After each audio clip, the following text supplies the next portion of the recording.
You're thinking of getting into motorbiking. That's cool. I really enjoy it. I think it's a great idea. Your friends and family probably won't think it's a great idea, but you know, you're your own person. You can make your own decision. I first got into motorcycling and I got a Honda DeVille. That was my first bike. Lovely bike. I've done a review on it on the same channel and I really like it. I still have it, although I'm probably going to sell it soon enough. The reason is my relationship with riding has changed as my life situation has changed. I initially bought a bike because I'd be commuting and I wanted to get a bike that had a shaft drive, very reliable, that was very comfortable, that was quite safe, and that I could, one important thing was I could justify it to my friends and family. Now I've been riding for coming up on 3 years and I'm working from home. I'm no longer commuting. And this is the kind of bike that I decided to get. It's a sports tourer. So what is it? What's the difference between a sports tourer and a sports bike? What's the difference between a cruiser and a cafe racer? What is the difference between a Moto GP bike and just your average road bike? Well, this is what I'm going to talk a little bit about today. So right here, we're next to my bike. It's a Honda VFR 800 Fi. It's 22 years old, 1999. Great bike altogether. It's an older bike. Now with an older bike, you're getting something that's quite good. You're getting a bike that has not going to cost you too much money. This was 2,000 euros and I say it's some of the best 2,000 euros I've ever spent. Whereas this will not go down really, unless I damage it, any more in value. It's going to stay around 2,000 and maybe even rise as to become rarer. So what's the good things about buying a bike like this? It's a sports tourer. Well, the first thing is that it's quite comfortable. The ergonomics of this bike are very good. So you can see here, I'll just put the key in so I can turn the handlebars. You can see here that I am sitting upright and I can reach the handlebars. And that's a really good thing because on a sports bike, a pure sports bike, the handlebars are going to be down quite low. And that means you have to be sitting really far forward and your neck will get sore on longer rides. Whereas on a sports tourer, I can be sitting in this much more comfortable position and it's still, I can get down low if I want to go into the corners and get really into it, or I can stay up more comfortably on the longer journeys and not get a sore neck. Really useful thing. Another thing to take a look at is the foot pegs. So you can see here, the foot pegs, my knees are quite bent, but they're not too far back. So if I'm stopping in traffic, it's easy to just put my foot up and down. Whereas on a sports bike, a pure sports bike, your hands are down low, your belly's basically on the tank, and you've got your feet back even further again. So you're in this incredibly sporty position, which again is just not comfortable. And if you're getting into riding, it's very, very difficult to kind of get used to that. So I'd really recommend if you're just getting into riding, don't go for a sports bike as your first bike, unless of course you're getting into riding because you want to ride on tracks. And if that's what you're doing, well then fire ahead. There's other people who'll talk to you about that better than I can. I'll get into riding because I wanted something to commute on. And now it's become a hobby. Okay, another thing to consider is the tank capacity. A sports touring bike is designed for pretty long journeys. So a sports bike, however, a pure sports bike is going to have a smaller tank. It's going to be designed to be really lightweight, and that means it wants to carry less fuel. Another thing to think about is storage. So that is a way that this bike has to store helmet, but that's the only storage it has. So you're going to want to look at, if you're getting a bike for commuting, you're going to want to get a bike that has a top box or maybe some side panniers. So what things should you consider when you're looking to buy your first motorbike? Well, the first thing I'd say to look at is the size of the bike. So this is an 800cc.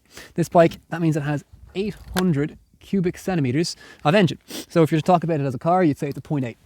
And that is, you know, not a very large engine for a car, but for something that weighs about 230 kilograms, that's a lot of displacement. And when it's between your legs, it can be difficult to control it, especially if you're new to it. I'll be very honest here. When I bought my DeVille, I dropped it the first day I got it.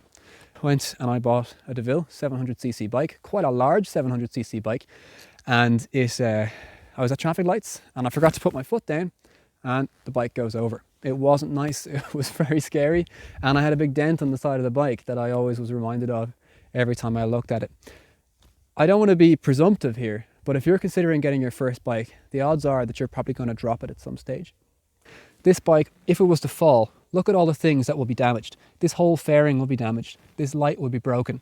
The windscreen, the mirrors, the handlebars, all of that would probably need to be repaired or replaced.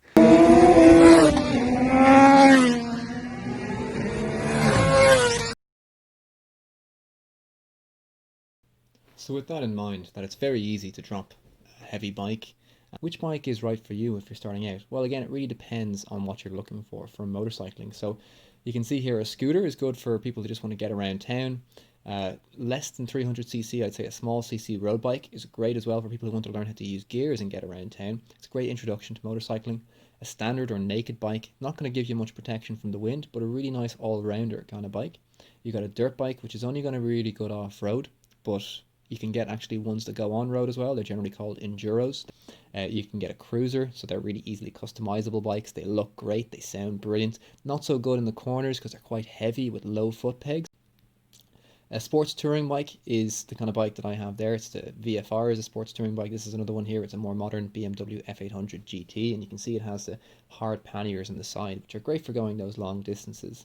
This here is a bike that you're probably going to see a lot on Irish roads. It's a BMW R1200 GS. It's designed to be as capable on and off-road. However, a lot of people who I know who own these bikes say that they're actually not that good off-road because one of the things is on technical parts of off-road where you have to put your feet down a lot, the large displacement of this bike, 1250cc, means that it's going to be quite difficult to handle when you actually are off-road. It's very heavy, and again, you're going to easily drop it.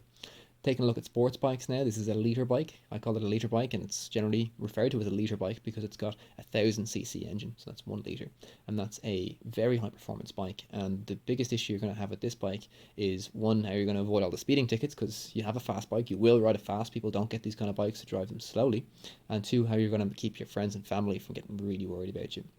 Otherwise, incredibly fun. My brother has a bike like this. He has an S1000RR, and he absolutely loves it. The next thing is a cafe racer. Very fashionable, cool bikes, but maybe not so practical. Not so good on fuel, great noise off them, great aesthetics, look brilliant on Instagram, but maybe not the most practical bike, especially for a new rider. And finally, a touring bike. This is a full-on touring bike, a Honda Goldwing. It's so large it has a reverse gear to help you get out of parking spots. You can carry the kitchen sink, comfortably carry a pillion passenger. It even has a phone that you can use with your gloved hand. Really amazing bikes with satellite navigation and all the bells and whistles. If this seems like a lot to take in, that's probably because there is a lot to it. So to make it simpler, I've designed this document, which I'll link below, and it shows just a lot of the different things people look for in bikes, kind of ranked on the kind of bikes that they are. So do take a look at it. It's linked below. It's an open document. So the best thing to do is to just buy a bike. Buy the bike that you think is right for you. Hopefully you're not going to spend too much money on it. If it's not right for you, well, you can always sell it. Easy enough to sell them. And you can get another bike, one that works better for you. You'll figure it out pretty fast what's important to you when you own your first bike. Overall, I haven't regretted at all getting into motorcycling, and I would be very surprised if I was to hear you regret it too. If you ride safely, you can have a brilliant lifelong hobby. Thanks for your time.